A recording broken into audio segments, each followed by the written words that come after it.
Ցավալի իրադարձություններից նույնիսկ տարիներ հետո դրանց մասին հիշողությունները կարող են ու վերադառնում են։ Նույնիսկ չնչին վտանգի դեպքում ուղեղի նեյրոնային վնասված շղթաներն ակտիվանում են, արտազատելով սթրեսային ահռելի քանակի հորմոններ։ Որքան էլ ցանկանանք տրավման թողնել անցյալում, ուղեղի մի մասը, որը պատասխանատու է մեր գոյատևման համար, լիարժեք այդպես էլ չի մերժում այն։ Ինչպես է տրավման արմատապես փոխում մարդու ուղեղի կառուցվածքը, խախտում նյարդային համակարգի նուրբ հավասարակշռությունը եւ մարմնի ֆիզիոլոգիական ռեակցիաները, ինչու ցավալի հիշողությունները չեն մոռացվում, ինչպես են դրանք ազդում հոգու ու մարմնի վրա, ու ինչպես հաղթահարել։ Իրական, ցավալի ու դաժան, հուզիչ ու անհավանական պատմություններ, ճակատագրեր, գիտական հետազոտություններ ու լաբորատոր փորձեր, որոնք օգնել են ծանր հոգեբանական վիճակում գտնվող մարդկանց ու արմատապես փոխել հոգեբանական ու հոգեբուժական գիտությունն ամբողջությամբ։ Նյումեգը ներկայացնում է համաշխարհային ճանաչում ունեցող հոգեբան Բեսել Վան դեր Կոլկի New York Times-ի բեսթսելեր դարձած 30-ից ավելի լեզուներով թարգմանված հոգեբանական գիրքը «Մարմինը ամեն ինչ հիշում է. ինչպես են ուղեղը, միտքը եւ մարմինը հաղթահարում տրավման»։ Գրքի գլխավոր գործընկեր Գալուստ Գուլբենկյան հիմնարկություն։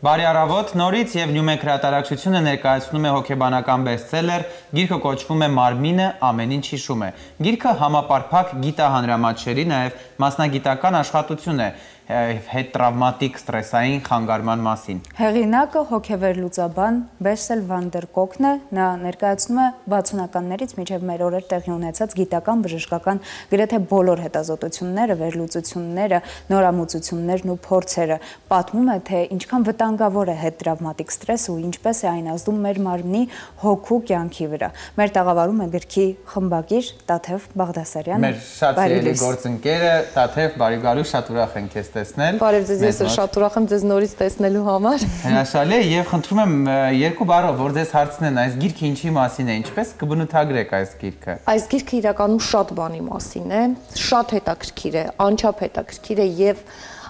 միանգամից պիտի ասեմ, որ սա ավելի շատ հոգեբուժական ուղղվածություն ունի, որովհետեւ ստրեսները մեզ շրջապատում են միշտ, մենք, եթե մարդը ապրում է, ենթարկվում է ստրեսի բնականաբար, բայց կան ստրեսներ, որոնք տրավմա են պատճառում, այսինքն նրանք հետևանք են թողնում։ Եվ գուցե այդ պահին դու չես գիտակցում, որ դա շատ ծանր կացություն է քեզ համար, այդ ցավը, որ դու ապրում ես, հետագայում կարող է ազդեցություն ունենալ։ Այդ պահին դու չես գիտակցում, բայց անցնում են տարիներ եւ շատ հետաքրքիր է, որ ուղեղում տեղի ունեցողը մնում է միշտ, անցյալը երբեք չի դառնում անցյալ, այսինքն դու ապրում ես առօրյայով եւ այլն, բայց այդ հիշողությունը ընդ որում դետալացված, ոչ ամբողջականացված, միշտ քեզ հետ է, միշտ քեզ հետապնդում է,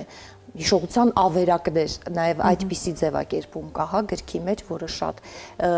շատ տիպիկ է, շատ տիպուկ է նկարագրում։ Եվ ինչ որ մի օր դու կանգնում ես բժշկի կաբինետի առաջ, բողոքելով սիրտանոթային հիվանդություններից, օրինակ, աղեստամոքսային տրակտի խանգարումներից։ Բժիշկները հետազոտում են, ասում են, որ դա քո վեգետատիվ նյարդային համակարգի խնդիրն է, որ ճնշումը բարձրանում է, որովհետև դե չկա որևէ այլ պատճառ ֆիզիոլոգիական, որից կարող է սիրտը վատ լինել, արտականներ, պանիչսկի եւ այլն, ու տարբեր դրսևորումներ ունենալ, հա։ Դու զգում ես սրտի շրջանում այդ ցավը, զգում ես աղեստամոքսային խանգարում տեղի է ունենում քեզ հետ, հա։ Դա ոչ մի ձևով չես կարող շփոթել ամենայն դեպս։ Բայց ֆիզիոլոգիական որևէ փոփոխություն քո մոտ չի նկատվում, որովհետև խնդիրը այստեղից է։ Որովհետև մանկության տարիների հիշողությունները նույնիսկ կարող են անցյալ չդառնալ, հետապնդել քեզ ամբողջ կյանքում եւ մի օր արտահայտվել այդ կերպ եւ դու չիմանաս թե ինչու։ Մեր իրականության մեջ սա հատկապես կարևոր է, որովհետեւ տեսեք, հեղինակը գրքում նկարագրություններում օգտագործում է հետազոտություններ, որոնք իրականացվել են հոլոքոստը վերապրածների շրջանում, որոնք իրականացվել են Վիետնամի ռազմական մասնակիցների շրջանում, որոնք իրականացվել են 911-ից հետո, Նյու Յորքի երկնաքերերի վրա օդանավերի հարձակումից հետո, տարբեր աղետներից հետո եւ շատ հետաքրքիր է, որ տրավմաները աղետների հետևանքով, պատերազմի հետևանքով եւ հոլոկոստի հետևանքով իրենք տարբեր կերպ են, տարբեր արտահայտությունը գուցե նույնն է, բայց դրանք տարբեր տրավմաներ են, այդ շատ մասնագիտականն է, շատ ավելի եւ գիրքը կարդալուց հետո երևի կարելի է դա հասկանալ։ Հիմա պատկերացրեք, ու դա Միացյալ Նահանգներում։ Հիմա պատկերացրեք այդ խտացումը մեր փոքրիկ Հայաստանում, այս մի բռի մեջ, որտեղ բոլորս բոլորին բարեկամ ենք, հարազատ ենք եւ բոլորս ապրում ենք այդ շարունակական տրավմայի պայմաններում, մենք տեսել ենք եւ հասարակարգի փոփոխություն, երկրաշարժ, մի քանի պատերազմ, վերջինը ամենաթարմը 44-օրյա պատերազմը, հայրենիքի կորուստ, հայրենազրկում, փախստականներ այդքան այդ չափի։ Եվ այս ամեն ինչից հետո, երբ ասում են մարդիկ մի տեսակ իներտ են դարել, մարդկանց ոչինչ չի հետաքրքրում, մարդիկ չեն ուզում ոչինչ փոխել, լավ դուք չեք հասկանում ձեր երկրի հետ ինչ է կատարվում, բայց սա արդեն գոյաբանական խնդիր է։ Մի ամբողջ ազգ, մի ամբողջ երկիր այսօր կանգնած է գոյաբանական խնդրի առաջ։ Եվ ես համոզված եմ, որ մասնագետները այս առումով շատ մեծ աշխատանք ունեն անելու, որովհետև այս գիրքը կարդալով դու հասկանում ես, որ ես էլ, դուք էլ այդ տրավմայի կրողն ենք իրականում եւ դա կարող է արտահայտվել ոչ այսօր, ոչ էլ վաղը, գուցե մի քանի տարի հետո։ Եվ մենք չհասկանանք դրա խնդիրը, դրա սկիզբը որտեղ է։ Եվ այս գիրքը կարևոր է հենց դրանով, որպեսզի մենք կարողանանք մոբիլիզացնել, նաև ես խնդրում եմ մասնագիտականներ ուժը, որովհետև դա իրոք շատ լուրջ խնդիր է, մենք մեջն ապրում ենք, բայց չենք գիտակցում, իսկ մասնագետները դա գիտեն։ Եվ այս գիրքը կարդալով մարդիկ գուցե շատ ավելի սկսեն ուշադիր լինել իրենց հարազատների նկատմամբ, որովհետև հաստատ կա ռազմական գործողություններից վերադարձած տղաներ, որոնք փառք Աստծո չունեն ֆիզիկական խեղվածություն, հաշմանդամություն, բայց նրանք տեսել են այդ ամբողջ սարսափը ռազմի դաշտում եւ այն ինչ կատարվել է նրանց գլխուղեղում, դա գուցե նաեւ նրանք չեն գիտակցում այսօր, բայց որոշակի վարքային փոփոխություններ, որ կարող են արդեն հիմա դրսևորվել ընտանիքում, հարազատների հետ շփումներում, ավելորդ ռեակցիոն լինելը, արագ դուրս գալը քեզանից, կամ հակառակը, ամփոփվելը, առանձնանալը, մեկուսանալը, կամ հիմա հատկապես մենք նայում ենք վիճակագրություն թմրամոլության աճը, բայց դա եւս ունի ուղիղ կապ այդ տրավմաների հետ, որտեղ դրանք այդ ճնշելու համար մարդիկ օգտագործում են թմրամիջոցներ, կախվածություններ են ձեռք բերում։ Եվ այդ ամեն ինչը փոխկապակցված է։ Եվ պատկերը, որը մենք ունենք այսօր, վաղ կարող է ավելի սարսափելի լինել։ Ես չեմ վախացնում։ Ներողություն, գիրքը, որ կարդում ես, հետաքրքիր է, մեզ էլի չի վախացնում, իրականության հետ է ծանոթացնում, թե մենք որ կարդանք, նաև ինչ որ գործիքներ, բանալիներ ձեռք կբերենք հաղթահարելու համար։ Դա հնարավոր չի ինքնուրույն հաղթահարել։ Տրավման հնարավոր չի ինքնուրույն հաղթահարել, եւ այս գիրքը առաջին ազդակը գրքից այն է, որ կասկածի դեպքում պետք է դիմել մասնագետի։ Սովորական քաղաքացին կկարողանա ընթերցել։ Սովորական քաղաքացին կհասկանա, որ իր հետ ինչ-որ մի բան այն չէ, կամ եթե ոչ ինքը, ապա հարազատները կհասկանան, որ ինչ-որ մի բան այն չէ, որտեղ ասում են, ախր ինչ եղավ այս մարդու հետ, ոնց որ փոխել են, փոխված է ոնց որ։ Ինքը ուրիշ մարդ էր, որ գնաց, ինչ տղա էր, հետ եկավ, հիմա ինչ է դարձել։ Չէ, նույն մարդն է, ուղղակի ունի խնդիր, որը միայնակ հաղթահարել չի կարող։ Նրան պետք է մասնագիտական օգնություն։ Դասեր մեր հասարակությունում կարծրատիպեր կան, նույնիսկ մարդիկ, որոնք ոչ թե հոգեբանական խնդիրներ ունեն, այլ առողջական ամաչում են գնան բժշկի։ Հոգեբանի ինստիտուտի մոտ էլ ասում են, ես ինձ կլուծեմ իմ հարցերը, վստահ եմ այդպիսի կարծիքներ դուք էլ ձեր շրջապատում լսած կլինեք։ Կա, այո, բայց կարծում եմ, որ 21-րդ դարում մի քիչ ավելի քիչ, այո, բայց մի քիչ ավելի քիչ։ Հետաքրքիր է, որ այդ ամոթի զգացողությունն էլ տրավմային ուղեկցող զգացողությունը, որովհետև ես միշտ վերապահում եմ ունեցել եւ միշտ ավելի տենց խիստ եմ արտահայտվել այն կանանց նկատմամբ, որոնք շարունակում են ապրել բռնարար ամուսինների կողքին։ Ծեծ ու ջարդն ուտում են, բայց միևնույնն է շարունակում են տուն վերադառնալ եւ այդ մարդու կողքին գտնվել։ Այդ կանայք մեղավոր չեն, որովհետեւ նրանց մոտ նաեւ ֆիզիոլոգիական փոփոխությունը տեղի ունենում, որովհետև շատ հետաքրքիր է եւ այս գրքում կար այդ մասին, դա իմ համար բացահայտում էր, ես առաջին անգամ իմացա, որ այդ ուժեղ տրավմայի բռնության ժամանակ կոնկրետ ենթադրենք, հա, մարդու ուղեղում արտադրվում են հորմոններ, որոնք շատ նման են մորֆին, որոնք ստիպում են ուղղակի անջատել գիտակցությունը, որ դու կարողանաս դիմանալ դրան։ Դա ցավազրկող է, բնական ցավազրկող, որ մարդու օրգանիզմը արտադրում է եւ հետո այդ մասին խոսել նրանք չեն կարողանում, նրանք ամաչում են այդ մասին բարձրաձայնել, որովհետեւ ինչպես կարող է նման բան տեղի ունենալ նրանց հետ, նրանք բարձրագույն կրթություն ունեն, հա, գրքեր են կարդում, գուցե հասարակությունում նաեւ ճանաչված եւ ընդունված մարդիկ են, բայց ինչպես կարող է նրանց հետ նման բան տեղի ունենալ եւ նրանք ամոթից լռում են, ոչինչ չեն ասում։ Բացի դրանից կա նաեւ ինքնախարազանումը։ Ուրեմն ես էի մեղավոր, որ այդպես եղավ։ Ես դրա մասին եմ։ Ես ինչ բաց թողեցի, ինչ այն չարեցի, որ դա ինձ հետ եղավ։ Ուրեմն տենց պիտի լիներ, ես եմ մեղավոր։ Եվ այդ ամբողջ այդ միահյուսումը, այդ խառնուրդը, իրականում մարդը միայնակ չի կարող հաղթահարել։ Իրականում հիմա շատ տարօրինակ բան պիտի հարցնեմ, բայց արդյոք այն կանայք, ովքեր շարունակում են մնալ իրենց ամուսինների կողքին այդպիսի պայմաններում, արդյոք դրա կարիքը իրենք ունեն։ Դե դա ստացվում է արդեն կախվածության նման մի բան։ Դա ստացվում է փակ շրջան, որտեղ մարդիկ վերադառնում են բռնարարների մոտ եւ դա ապացուցված է գիտականորեն։ Գիրքը կարդալով կամ մասնագետները ավելի մանրամասն կբացատրեն այդ շղթան, ես մի քիչ ավելի հախուռն պարզ բացատրեցի, բայց երևի թե մասնագիտորեն այդ իրենք կնկարագրեն ավելի ճշգրիտ։ Իսկ գրքից ինչ հետաքրքիր հատվածներ կառանձնացնեք։ Բազմաթիվ են այդ հատվածները, շատ հետաքրքիր էր, երբևէ մտածել եք ինչի են զինվորականները շարքով քայլում, քայլերթ։ Կարգապահության հետ եմ կապել ավելի շատ։ Նաև, բայց ուսուսի եւ նույն ռիթմով շարժվելը թույլատվել հաղթարել վախը։ Թնդանոթների, զարկերի ձայները, մեղմել եւ ավելի, բացի դրանից, որ այո, կարգապահությունն էլ է բարձրացնում, նաեւ թույլ է տալիս, որ քեզ միայնակ չզգաս, դու զգաս այդ ամբողջի թիկունքի մեջ։ Այո, եւ արժևում մարդ։ Հետաքրքիրը Էստոնիայում սովետական շրջանում հեղափոխությունը ինչպես սկսվեց։ Ստադիոնում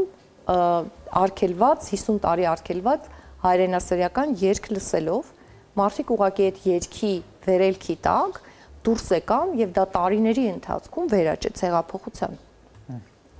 Ռիթմիկ շարժումները, պարը թույլ է տալիս մարդուն դուրս գալ մեկուսացած վիճակից։ Եվ եթե ուշադրություն դարձնեք հետո մեր գունավոր հեղափոխություններին, նաեւ մեր ոչ վաղ անցյալին, այդ բոլոր տարերը կիրառվել են եւ գրագիտորեն կիրառվել են ընդ որում։ Շատ հետաքրքիր է այս գիրքը, անպայման կարդալ։ Շատ շնորհակալություն, շատ հետաքրքիր է։ Ձեր ասածներից ոսկե տառերով մեջ բերենք մի հատված, որ մեր հասարակության մեջ ուշադիր լինենք իրար նկատմամբ։ Ուշադիր լինենք, այո։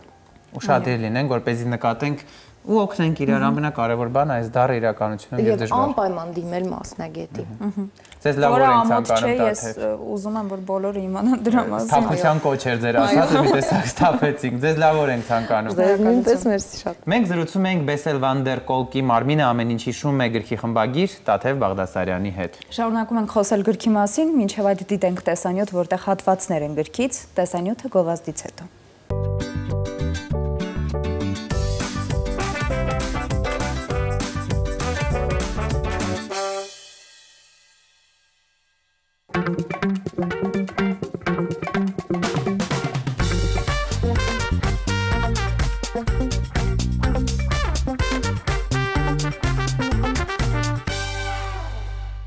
Որքան էլ ցանկանանք տրավման թողնել անցյալում, մեր ուղեղի մի մասը, որը պատասխանատու է մեր գոյատևման համար, ռացիոնալ ուղեղը լիարժեք չի իրականացնում այդ մերժումը։ Ցավալի իրադարձություններից շատ ժամանակ անց դրանց մասին հիշողությունները կարող են վերադառնալ առաջացնելով մեծ չափաբաժնով սթրեսային հորմոնների արտազատում։ Դա էլ դառնում է ուժեղ բացասական հույզերի եւ ֆիզիկական ռեալ զգացողությունների, նաեւ իմպուլսիվ ու ագրեսիվ վարքի պատճառ։ Տրավման առաջացնում է իրական ֆիզիոլոգիական փոփոխություններ, այդ թվում ուղեղի տագնապի համակարգի վերափոխում, սթրեսի հորմոնների ակտիվացում եւ ավելորդ ինֆորմացիայից ազատվելու համակարգի վերափոխում։ Մարմինը հիշում է տրավման, իրական փոփոխությունների համար մարմինը պիտի հասկանա, որ վտանգն անցել է ու կարողանա ապրել ներկայով։ Սուր հույզերն արգելափակում են ցավը, որովհետև ուղեղը սուր հույզերի ժամանակ մորֆինանման նյութեր է արտազատում։ Այսինքն, երբ տրավմա ստացած մարդը կրկին սթրեսի է ենթարկվում, նրա տագնապը մեղմվում է։ Երբ ինչ-որ բան տրավմայի ենթարկված մարդուն անցյալն է հիշեցնում, աջ կիսագունդն այնպես է արձագանքում, ասես այդ իրադարձությունը տեղի է ունենում հենց այդ պահին։ Սարսափը չի վերանում, իսկ առօրյան կարող է խթանել այն։ Տրավման չի միահյուսվում կյանքի հոսանքին, տրավմայի զոհը շարունակում է ապրել այնտեղ, որտեղից չի կարողանում վերադառնալ այստեղ եւ լիարժեք ապրել ներկայում։ Կենթանի կրկնվող հիշողությունները նույնիսկ ավելի վտանգավոր են, քան տրավման ինքնին։ Տրավմայի պատճառ դարձած իրադարձությունն ունի սկիզբ ու վերջ։ Հետտրավմատիկ սթրեսային խանգարում ունեցող մարդու համար հուշը կարող է կրկնվել ցանկացած պահի, քնած թե արթուն։ Անհնար է իմանալ, երբ է կրկնվելու կամ որքան է տևելու։ Տրավմայի մշտական վերապրումները վախեցնող են եւ կարող են կործանարար լինել, բայց ժամանակի ընթացքում ներփակվելը, շրջապատից մեկուսանալն ավելի վտանգավոր են։ Այս խնդիրը բնորոշ է հատկապես տրավմայի ենթարկված երեխաներին։ Տրավմա ստացած մարդը կամ դառնում է գերզգոն եւ չի կարողանում վայելել առօրյա կյանքի հաճույքները, կամ էլ անզգայանում է ու անհաղորդ դառնում նոր փորձություններին եւ իրական վտանգին։ Բարի առավոտ, մենք շարունակում ենք զրուցել Նյումեկ հրատարակչության եւ Գյուլբենկյան հիմնարկության հրատարակած Մարմինը ամեն ինչ հիշում է գրքի մասին։ Գիրքը տրավմատիկ սթրեսային խանգարման մասին է, ինչպես եւ ինչից է առաջանում, ինչ բուժման մեթոդներ կան։ Մեր տաղավարում է Երկուսով հոգեբանական կենտրոնի հիմնադիր Անուշ Ալեքսանյանը։ Բարի լույս, շնորհակալություն հյուրընկալել։ Ես նույնպես ուրախ։ Եվ այսպես, ինչպես եք դուք կիրառում Բեսել Վան դեր Կոլկի մոտեցումները, եզրակացությունները, արդյոք ծանոթ եք հեղինակի մոտեցումներին։ Ճիշտ ասած դժվար կլինի այդպես ասել, թե ինչպես եմ իր մոտեցումները կիրառում, որովհետև գիրքը, որպես այդպեսին, հանդիսանում է մեծ քրեստոմատիա առհասարակ տրավմաների հետ աշխատանքի վերաբերյալ եւ ես կուզեմ նշել անպայման, որ գիրքը կարծես երկու զուգահեռ նարատիվ ունի։ Մեկը այդ քրեստոմատիկ մասն է, երբ որ ինքը պատմում է, թե առհասարակ ինչպիսի մեթոդներ են կիրառվել տրավմաների հետ աշխատանքի մեջ եւ ինչպես են դրանք աստիճանաբար փոխվել, որ մեթոդներն են համարվել անօգուտ, որոնք են դեռևս մինչ օրս օգտագործվում եւ երկրորդ նարատիվը, որը գրքում կա, իր անձնական մասնագիտական փորձն է։ Այսինքն այն պատմությունները, որոնք կապված են իր այցելուների հետ եւ այդ այցելուների տրավմաների պատմությունները եւ թե ինքը ինչ մեթոդներ է փորձել եւ որոնք են եղել արդյունավետ։ Այս առումով գիրքը չի առաջարկում կոնկրետ մեկ մեթոդ, հա, այս մեթոդը օգտագործեք եւ դա արդյունավետ կլինի։ Իրականում հեղինակը մեզ ցույց է տալիս, թե տրավման ինչպիսի տարողունակ եւ խորը մի երևույթ է, որին չի կարելի մոտենալ միայն մեկ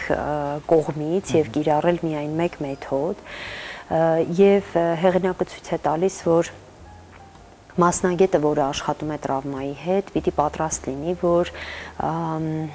շատ մեթոդներ կարող է չաշխատեն։ Եվ ինքը պիտի պատրաստ լինի բազմակողմանի մոտեցում ցույց տալ։ Եվ այստեղ միայն մեկ մասնագետի ենթադրենք միայն փսիխոթերապևտի աշխատանքը կարող է բավարար չլինել։ Բացի փսիխոթերապևտիկ մեթոդներից հեղինակը խոսում է այն մասին, որ տրավմա ապրած մարդիկ անպայման պիտի տարբեր օրինակ սպորտային խմբակների մեջ ներգրավված լինեն, իրենք պիտի իսկապես իրենց մարմինը ոնց որ նորովի գտնեն եւ իրենց մարմինը կարողանան ել ավելի լավ օգտագործել, իրենց մարմինը պիտի ակտիվ եւ առողջ լինի։ Եվ նա հատուկ մատնանշում է, որ նաև շատ կարևոր են խմբային տարբեր փսիխոթերապևտիկ մոտեցումները, որտեղ տրավմա ապրած մարդիկ հնարավորություն կունենան լսելու ուրիշներին, ովքեր նմանատիպ փորձ են ունեցել եւ կկարողանան դրա միջոցով զգալ, որ իրենք մենակ չեն այս փորձառության մեջ։ Եվ իհարկե ինքը խոսում է տարբեր մոտեցումների առավելությունների մասին, ենթադրենք կոգնիտիվ վարքաբանական թերապիայի ուժեղ կողմերի մասին եւ թույլ կողմերի մասին, խոսում է EMDR մեթոդի մասին, որը ավելի վերջին տարիներին կիրառվող մեթոդ է եւ VR բաները դնում են։ Չէ, այլ մեթոդի մասին է խոսքը, սա աչքերի շարժումների միջոցով դեսենսիբիլիզացիայի եւ վերամշակման մասին է, որը իհարկե ես իմ փորձում, իմ մասնագիտական գործունեության մեջ կիրառում եմ, բայց ես չի ուզենա նեղացնել իր ամբողջ գրքի բովանդակությունը եւ իրականում խոսել մեկ մեթոդի մասին, որովհետեւ հեղինակը խոսում է տարբեր մեթոդների մասին եւ մեզ թույլ է տալիս տեսնել, թե ինչպես է մեթոդը եւ անձը իրար հետ հարաբերվում եւ ինչպես է նաեւ փսիխոթերապևտի անձը այդտեղ դեր խաղում։ Եվ շատ կարևոր է այստեղ մատնանշել հենց գրքի վերնագիրը խոսում է այն մասին, որ մենք իրականում պիտի կարողանանք լսել նաեւ մեր մարմինը, լսել այն արձագանքները, որ մեր մարմինը տալիս է սուր սթրեսային իրադարձություններից եւ հատկապես տրավմաներից հետո։ Իսկապես մարմինն ամեն ինչ հիշում է, անգամ մեր մանկական տրավմաները։ Իրականում այո, պարզապես մենք սովոր չենք մեր առօրյայում, մենք սովոր չենք մեր մարմնին լսել։ Մենք սովորաբար մեր մարմինը դիտարկում ենք որպես առանձին մի բան, մեր հոգեկան աշխարհը, ինտելեկտուալ մասը առանձին մի բան։ Ենթադրենք, երբ որ մեր ինչ-որ մի մասը ցավում է, մենք գնում ենք բժշկի եւ կարծես ինքներս մեզ պատասխանատու չենք զգում մեր մարմնի արձագանքների համար, հա, վայ ոնց որ փորս ցավում է, հələ գնամ բժշկի մոտ, տեսնեմ բժշկը ինչ կասի։ Դրան հակառակ, երբ որ մենք ունենք հոգեկան ինչ-որ մտահոգություններ, անհանգստություններ, վախեր, տվյալ դեպքերում էլ մենք ծայրահեղ 100%-անոց պատասխանատու ենք մեզ համարում դրա համար եւ ասում ենք ես ինքս իմ հարցերը կլուծեմ, ես օգնության կարիք չունեմ, բայց իրականում երկու դեպքում էլ մենք սխալվում ենք, մեր մոտեցումները ծայրահեղ են։ Իրականում մենք եւ մեր մարմնի հետ ինքներս կարող ենք մի քիչ աշխատել, հա, օրինակ կարող ենք ենթադրենք տվյալ իրավիճակում մենք մեզ հարց տալ, ոնց է իմ մարմինը իրեն զգում, հա, այս պահին էստեղ, ես ոնց եմ ինձ զգում։ Երբեմն երբ որ մենք մեր այցելուին հարցնում ենք, ասում ենք իսկ մարմնում ինչ եք զգում։ Մեր այցելուները հանկարծակի են գալիս, մտածում են, ես ինչ հարց է։ Դե ոնց որ թե նորմալ եմ ինձ զգում, բայց երբ որ ասում եմ, խնդրում եմ մի փոքր ուշադիր եղեք, ինչ եք զգում մարմնում, եւ կարող է այցելուն ասի, մի տեսակ ուսերս ոնց որ ծանրացած են, մի տեսակ մեջքս ցավում է, ոնց որ հարմար չեմ զգում, ոտքերից մեջ ծակծկոցներ կան եւ այլն։ Եվ որոշակի մեթոդներ կիրառելուց հետո մենք նորից ենք այդ հարցը տալիս, հարցնում ենք իսկ հիմա ինչպես եք զգում։ Ենթադրենք այցելուն կարող է իրեն հուզող երևույթի մասին խոսի եւ նորից այդ հարցը տանք, ինչպես է ձեր մարմինը զգում հիմա եւ տեղի են ունենում փոփոխություններ։ Այսինքն մենք իրականում պիտի ամբողջությամբ մեր անձը ընկալենք ներառյալ մեր մարմինը, այսինքն մեր մարմինը մեր անձի մի մասն է կազմում եւ տրավմաներից հետո մարդու մարմինը փոխվում է։ Մարմինը փոխվում է, մարմնում տարբեր արձագանքներ կարող են լինել, բացի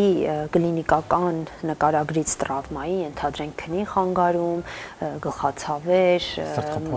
սրտխփոցներ եւ այլ տարբեր փոփոխություններ մարմնում կարող են լինել, բացի դրանից մարմինը իրականում փոխվում է։ Մարդիկ սկսում են ավելի կծկված քայլել, մարդիկ սկսում են գլուխը կախքայլել, ողնաշարն է փոխվում, այսինքն կարծես ցակ մարմնի հիմքը կարող է փոխվել, շարժումներն են դառնում ավելի սահմանափակ, ավելի կաշկանդված եւ մենք մեր աշխատանքի ընթացքում տեսնում ենք, որ ամենաարագը փոխվում են մեր մտքերը։ Ենթադրենք ես կարող եմ հիմա ձեզ մի բան ասել, որը ձեր որևէ համոզմունք փոխի, այսինքն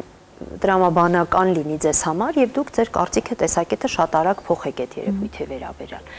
Ձեր զգացմունքները ավելի դանդաղ են փոխվում։ Ենթադրենք ինչ-որ մի բան դուք չեք սիրում, շատ ժամանակ կպահանջի, որպեսզի դուք կարողանաք սիրել կամ վերաբերմունքը փոխել այդ երևույթի նկատմամբ։ Բայց մեր մարմինը, մեր մարմնական արձագանքները փոխվում են շատ ավելի դանդաղ եւ շատ ավելի ուշ եւ սրան պետք է ուշադրություն դարձնել։ Երկու կարևոր հարց։ Օրինակ, սովորական մարդը, որ կարդա այս գիրքը, միջնակարգ կրթությամբ եւ բարձրագույն կրթությամբ, ինչ նշանակություն ունի եւ մասնագիտական ձեր համքարության համար ինչ նշանակություն ունի։ Մասնագետների համար իհարկե այս գիրքը մեծ նշանակություն ունի, արդեն ասեցի, ինչ առումով ինքը իսկապես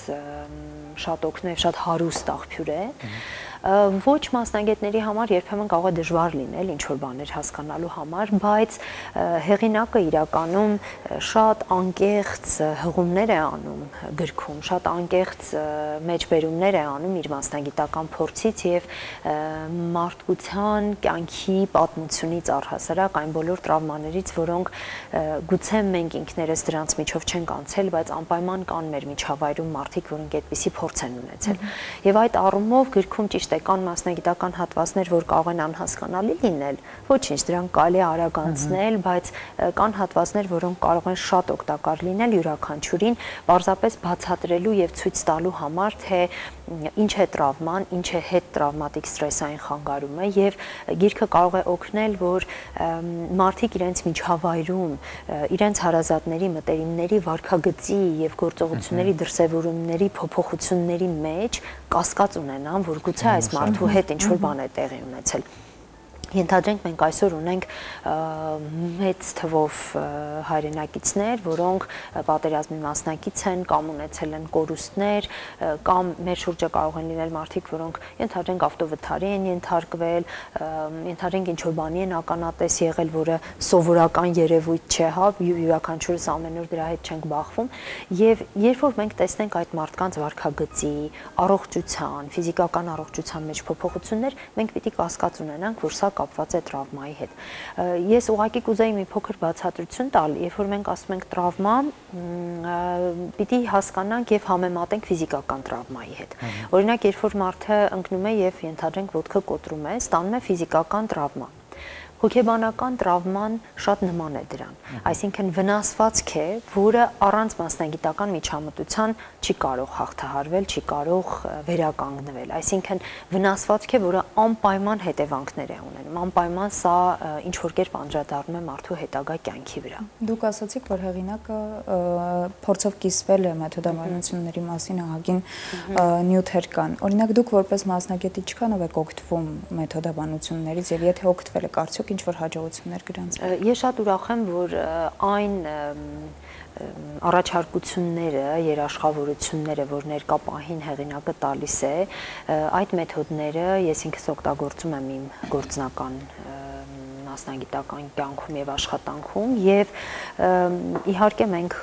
դե հիմա մեր աշխատանքի արդյունքների մասին երևի ճիշտ չի որ մենք խոսենք, ճիշտ է որ մեր այցելուները խոսեն, բայց ես իհարկե իր առաջարկած մեթոդների մի մասի մեջ մասնագիտացած եմ եւ օգտագործում եմ, կան մեթոդներ, որոնք ինքը քննարկում է եւ վերլուծում է եւ դրանք ես չեմ օգտագործում եւ դա իհարկե նորմալ է։ Կարևոր ժամանակը շատ ցուղ է եւ ավելին ավարտվում է Տիկին Ալեքսանյան, մեզ խնդրում եմ պրակտիկ մի քանի բաներ ասեք, մենք առօրյայում անենք այս ստրեսային աշխարհում, մեր կյանքը առօրյայում ավելի հեշտացնելու։ Թող մեր այսպես աուդիտորիայից 100%-ից 1%-ը դիմի հոգեբաններին եւ այդ ինստիտուտից օգտվի, բայց ինչ անենք առօրյայում, որ մենք այս ստրեսային լրատվականների այդքան նյութերի արանքներում մենք լինենք առողջ։ Գիտեք, նախ պետք է հիգիենա պահել, այսինքն անընդհատ չի կարելի նույն տիպի ինֆորմացիոն հոսքերի ազդեցության տակ լինել։ Հիգիենա նշանակում է դադարներ պետք է տալ, այսինքն մեր ամբողջ օրը չի կարող լցված լինել լուրերով, հատկապես վատ լուրերով։ Մենք պիտի դադարներ տանք, մենք պիտի անպայման ժամանակ հատկացնենք կյանքի շատ պարզ բաներին, ենթադրենք երեխաների հետ շփմանը, մեր հարազատների հետ շփմանը, ծնողների հետ շփմանը, այգի գնալը, ծառի տակ նստելը պիտի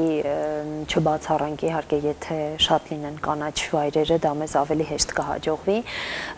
բայց մենք պիտի պահենք իրականում օրվա հիգիենա, այսինքն աշխատանքը իր ժամանակը եւ տեղը պիտի ունենա, հանգիստը իր ժամանակն ու տեղը պիտի ունենա, առողջ սնունդը իր տեղը պիտի ունենա, մասնագետի հետ խորհրդակցելը պիտի իր տեղը ունենա եւ անպայման պիտի մենք ուշադրություն դարձնենք մեր մարմնին եւ եթե մենք նկատում ենք կայուն փոփոխություններ, բացասական փոփոխություններ մարմնում, էմոցիոնալ ոլորտում,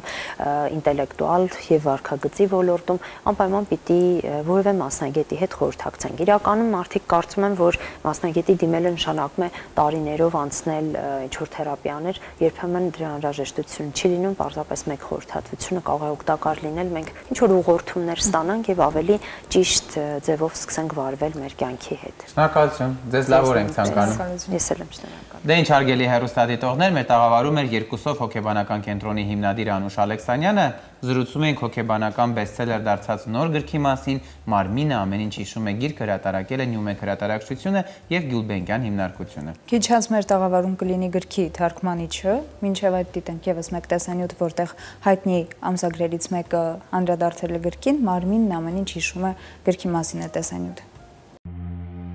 Պատերազմական գոտիները մեզ շատ ավելի մոտ են, քան կթվա առաջին հայացքից։ Սա լավ գիտի ԱՄՆ քաղաքացիների այն 25%-ը, որ մանկությունն անցկացրել է հարբեցող հարազատների կողքին։ Տասնամյակների հետազոտությունների եւ կլինիկական դեպքերի վրա հիմնված իր աշխատության մեջ հոգեբույժ Բեսել վան դեր Կոլկը պատկերում է բուժման մեթոդների ամբողջ էվոլյուցիան՝ 1970-ականների քիմիական զսպաշապիկներից մինչև ժամանակակից մոտեցումներ։ Մենք գիտենք, որ տրավման մասնատում է միտքը։ Այս գրքում տեսնում ենք, թե ինչպես է խաթարվում մտքի ու մարմնի միջև կապը։ Գրքում ներկայացված նորարարական մոտեցումները ծանր տրավմայի ենթարկվածներին կարող են օգնել վերականգնել իրենց ամբողջականությունը։ Այս գրքում հավաքված է տրավմայի փորձառության, հետազոտությունների եւ տեսությունների մասին զարմանալի ծավալով ամբողջական տեղեկատվություն։ Թեև վերնագիրը հուշում է, որ գիրքը կբացահայտի, թե ինչպես է մարմինը պահպանում տրավմայի հետքերը, այն իրականում շատ ավելին է առաջարկում, բացատրելով, թե ինչպես են ծանրագույն տրավմատիկ իրադարձություններն ազդում ուղեղի վրա։ Հոգեբանական տրավման ոչ միայն զինվորների, փախստականների կամ բռնաբարության զոհերի մոտ կարող է խոր արմատներ ունենալ, այլև յուրաքանչյուր անհատի։ Այս կարևոր եւ օգտակար գիրքն իմաստավորում է ցավը եւ բուժման ուղիներ առաջարկում։ Դոկտոր Վան դեր Կոլկի գլուխգործոցը մեկտեղում է գիտնականի անհակ հետաքրքրասիրությունը, գիտական խորաթափանց միտքը եւ ճշմարտությունը բացահայտողի անկեղծ նվիրումը։ Սա խորը ըմբռնմամբ եւ աներկյուղ վերլուծությամբ իսկական գլուխգործոց է։ Տրավմաների մասին իմ կարդացած ամենաիմաստուն եւ օգտակար գրքերից մեկը։ Դոկտոր Վան դեր Կոլկը հրաշալիորեն համադրում է կլինիկական փորձը, նյարդաբանական գիտելիքը, արդյունավետ մեթոդներն ու մարդկային ջերմ վերաբերմունքը, առաջարկելով բուժման նոր հորիզոն այն հոգեբանական վերքերի համար, որոնք շատերս ունենք։ Բուժական մեթոդների բազմազանության այս գերհետաքրքիր ուսումնասիրությունը ցույց է տալիս ընթերցողին, թե ինչպես ձեռքը վերցնի ապակինման գործընթացի ղեկը եւ դուրս գա տառապանքի մութ անդունդից։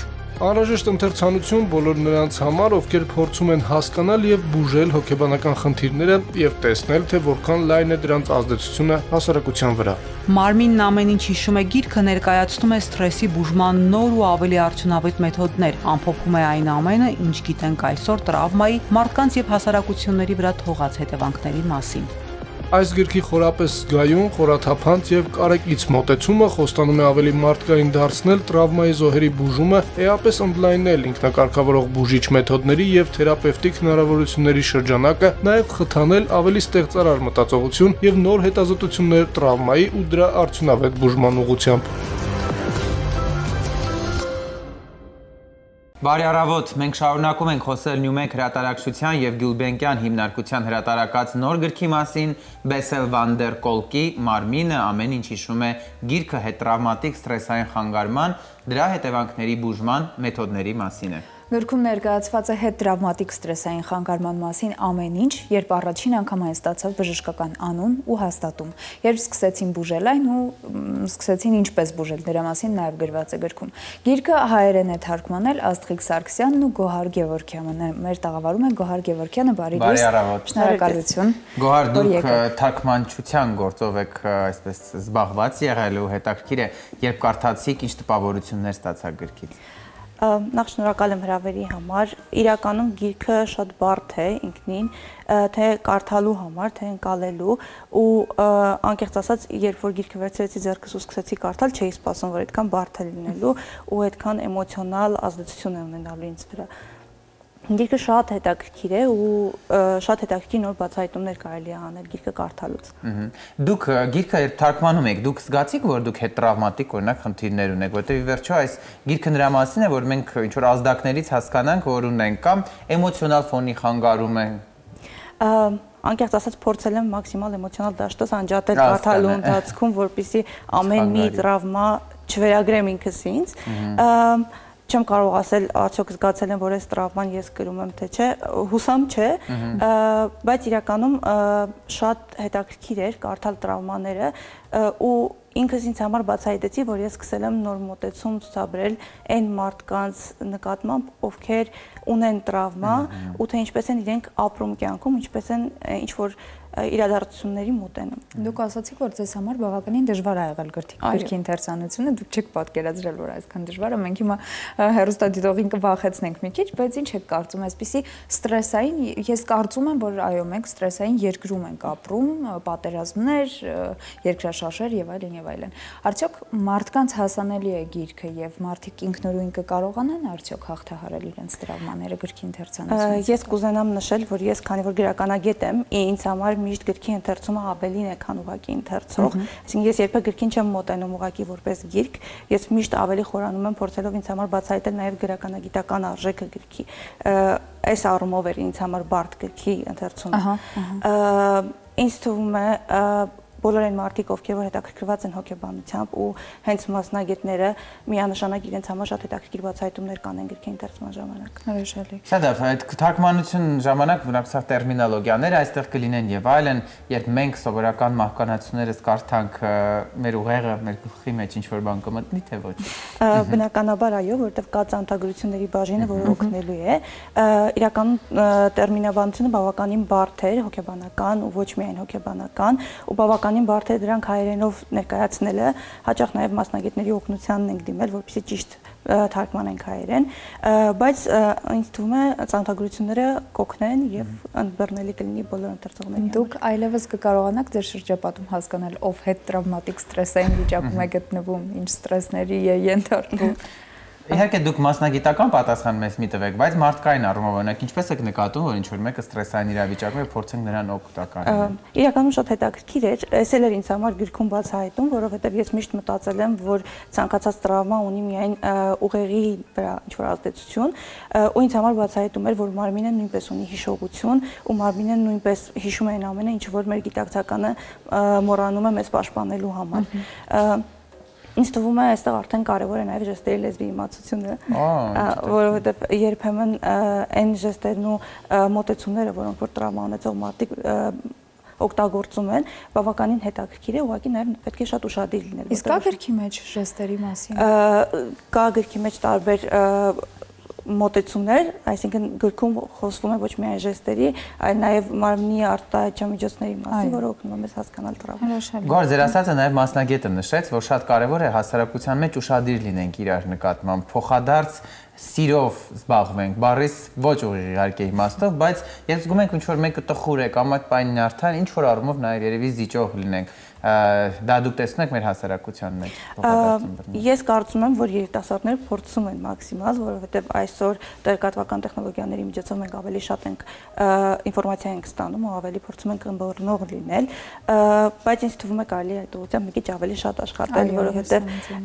լսել դիմացինին ուղղակի լսելու համար ու լսել հասկանալու համար տարբեր բաներ են։ Այսպես Շաունի Բհաթաչարյան հետաքրքիր մի բան է գրել գրքի հենց հետնամասում, մանկության շրջանում անտեսված լինելը, սեռական կամ ընտանեկան բռնությունը, պատերազմի տրավման, կործանարար ազդեցություն են գործում մեր մարմնի վրա։ Գիտնականի 30 տարվա փորձը փաստում են, որ այդ տրավմաները առողջապահական խնդիրներ են ստեղծում։ Սա մենք հասկացանք, արդյոք մասնագետին ինչ է ասում գիրքը, եթե դիմենք մի քիչ happy end-ով ավարտենք մեր զրույցը, արդյոք լավ կլինի եւ կլուծենք այդ գլոբալ ճգնաժամերը մեր մարմնի։ Ես կարծում եմ, որ այո, իրականում գրքում շատ հետաքրքիր լուծումներ է առաջարկվում, թե արվեստի միջոցով եւ թե մարմնական շարժումների միջոցով, ինչպես օրինակ յոգան կամ թատրոնը ու երաժշտությունը։ Ինձ թվում է սա շատ լավ հետաքրքիր միջոց է համատեղել ինչ որ նոր հետաքրքիր հոբին տրավման հաղթահարելու համար, ուղղակի պետք է ճիշտ ուղղորդում ունենալ ու գտնել այն, ինչ որ մեզ իրոք դուր է գալիս մենք սիրում։ Եվ Nature, նատուրա դուք ավելի լավ կասեք, հոգեբուժ Բեսել Վանդերկոլկը պնդում է, որ ծանր տրավման թափանցում է ներքին օրգաններ եւ զայրույթից ու անզորության զգացումից ազատվելու համար հատուկ մեթոդներ են պետք։ Այսինքն, եթե դուք ունենաք ներքին օրգանների խնդիր, այդ ամենը կարող է լինել ստրեսի հետևանք։ Իհարկե, միանշանակ ստրեսը շատ հաճախ ու մեր նյարդային լարվածությունն ու նյարդային վիճակը, որը մենք ունենք, շատ հաճախ կարող են առողջական խնդիրներ առաջ կանգնեցնել մեզ։ Դրա համար շատ կարևոր է շատ ուշադիր լինել թե մեր մարմնի, թե մեր մարմնի լեզվի նկատմամբ, որպեսզի մենք հասկանանք, թե ինչ է մեզ մեր մարմինը ասում։ Գարուն կնվիրեք այս գիրքը։ Քույրիկիս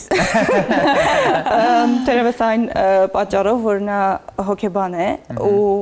ես կարծում եմ, որ նրա համար շատ հետաքրքիր կլինի գիրքը կարդալը։ Անչափ շնորհակալ եմ լսել որպես թարգմանիչ ձեր կարծիքը այս մասին եւ կարծում սա էլ ձեր կենսագրության մեջ հրաշալի փորձ է այս հոգեբանական գիրքը թարգմանելը։ Իրականում այո, ու շատ հետաքրքիր էր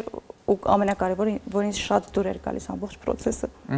Ձեզ մաղթում ենք նոր գրքեր եւ հետ ստրեսային իրավիճակների հաղթահարում բոլորիս այս Ճիշտն ասած, ես մի հարց էլ ունեմ, հետաքրքիր է օրինակ ինչպիսի մտքեր կառանձնացնեք գրքից, որոնք այս պահին օրինակ կհիշեք։ Այո։ Գրքից մտքեր։ Ֆրազներ գուցե։ Իրականում բավականին բարդ է, որովհետև երկար ժամանակ է անցել, ինչ ես ավարտել եմ թարգմանությունը, որպես այդպիսին ֆրազներ միգուցե չհիշեմ,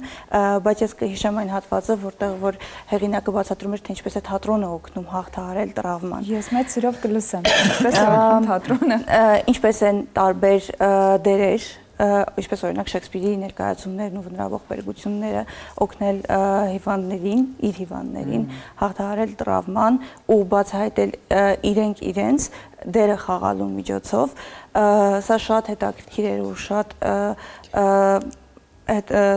ինձ համար բացահայտում էր, որ իրականում ինչ-որ մի երրորդ դեր, որը իրականում միգուցե տրավմայի հետ բացարձակ կապ չունի, օգնել է նրանց հասկանալ իրենց տրավման։ Ռեժիսորի դերում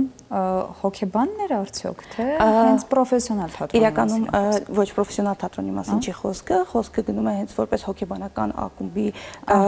պես ներկայացող ինչ-որ կառույցի մասին, որտեղ որ բուժման մեթոդ ընտրվել է թատրոնը։ Եվ լեզուն հասկանալի է սովորական ընթերցողի համար, իհարկե որոշակի դժվարություններ ունի։ Իրականում լեզուն բավականին մասնագիտական է,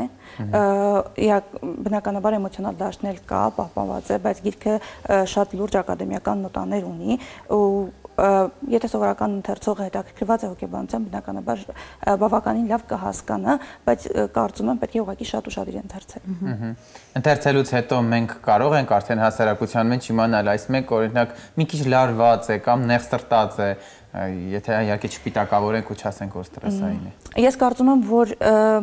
դա ուղղակի ուշադրության խնդիր է, այսինքն այս գիրքը միգուցե օգնի ավելի ուշադիր լինել, բայց եթե դուք ուզում եք հասկանալ դիմացինին, ուղղակի պետք է մի քիչ ավելի ուշադիր լինելու կասել։ Ես կարծում եմ ուղղակի պիտի ասել, որ գիրքը ընթերցելուց հետո չարժի որակել քեզ որպես հոգեբան, որովհետև դա շատ բարդ հոսք ու ճանապարհ է, որովհետև եթե ինչ-որ բաներ արդեն սկսում ես հասկանալ, քեզ թվում է դու արդեն գիտակ ես դառնում։ Դե վերջո գիրքը միմյանց նկատմամբ ուշադիր լինելու մասին է, այստեղ էլ էլի ոսկե տառերով այդ մի ֆրազը կարող ենք առանձնացնել։ Գոհար կթարգմանեիք նորից հոգեբանական այսպեսի։ Ես իրականում չգիտեմ ինչից է այդտենց, բայց թարգմանության էլի փորձ ունեցել եմ ու էլի հոգեբանական։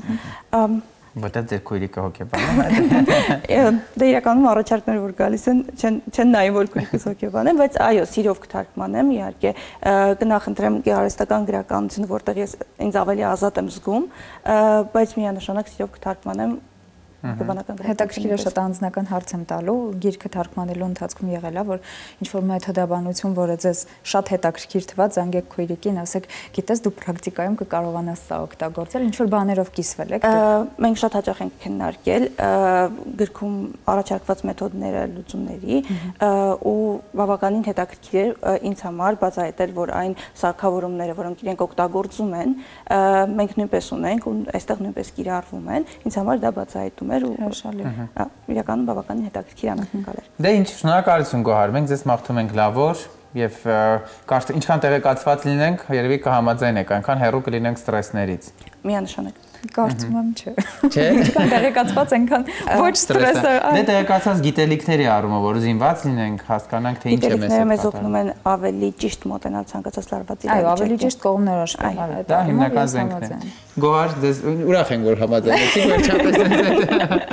ձեզ լավ ենք մաղթում։ Շնորհակալություն։ Դե ինչ մենք զրուցում ենք թարգմանիչ Գոհար Գևորգյանի հետ, նա Բեսել վան դեր Կոլկի մարմինը ամեն ինչ հիշում է գրքի թարգմանիչներից մեկն է։ Գիրքը հրատարակել են Նյումեկ հրատարակչությունն ու Գյուլբենկյան հիմնարկությունը։ Բեսել վան դեր Կոլկի մարմինն ամեն ինչ հիշում է գիրքը համարվում է բացառիկ ձեռնարկ ստրեսը, տրավման հասկանալու, դրա դեմ պայքարելու ու հոգին ու մարմինը բուժելու մասին։ Գիրքը վաճառվում է գրախանութներում, այն կարող եք պատվիրել նաև newmake.am կայքում։ Վստահ ենք, որ այս գիրքը ոչ միայն մասնագետների, այլ նաև հասարակության ամենալայն շերտերի համար կդառնա կարևոր ու աջակցող ձեռնարկ կյանքի ամենատարբեր ու դժվարին փուլերում։ Դե ինչ հետաքրքիր գրքի հեռուստաշնորհանդեսից հետո շարունակում ենք հագեցած եթերը,